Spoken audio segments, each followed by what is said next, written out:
All right, so this is the beginning of the essay portion of the literary analysis task. So question 7 says, where the red fern grows and the lighthouse lamp are written from different points of view.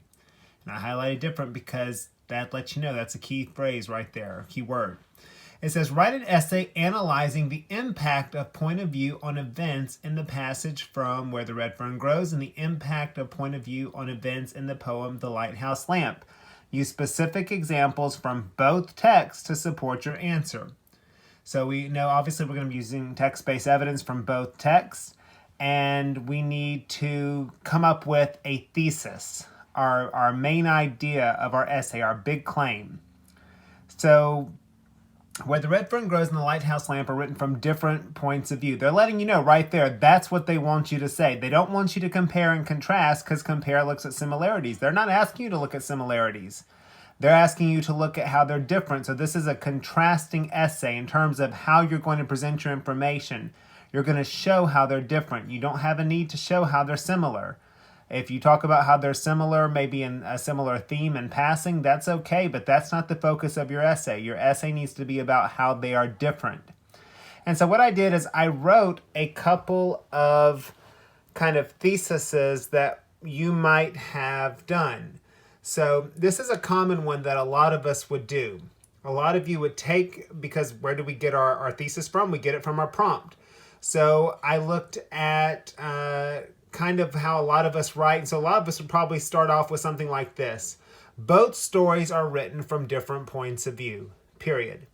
Now, that's not horrible. That kind of shows that you read the prompt.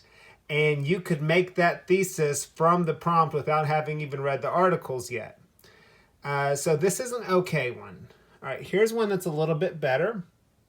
It says, where the red fern grows tells the story in first person with a narrator experiencing the story as the main character, comma, while the lighthouse lamp tells the story from the point of view of an outsider in third person. Okay, this one's obviously better because it talks about first versus third person. And so a lot of people would say this is probably the best one. We're not big with technical details, though, and technical terms always in our class. The main thing is, can you write about how these 2 points of view are different and how it impacts the way the story is told? And so I think this is the best one. Where the red fern grows is written from the point of view of the main character, while the lighthouse lamp is written from the point of view of someone outside the story. Now, why do I think this is the best one? I think this is the best one because where it says where the red fern grows is written from the point of view of the main character, that's what you're going to write about in your main body paragraph, your first body paragraph. You're going to write about how the red fern grows is written from the point of view of the main character. While the lighthouse lamp is written from the point of view of someone outside the story. You know now what to look for examples for when you're going back through those two texts. Now you know exactly what kind of text-based evidence to look for to help support your claim. And so that's what we're going to do now.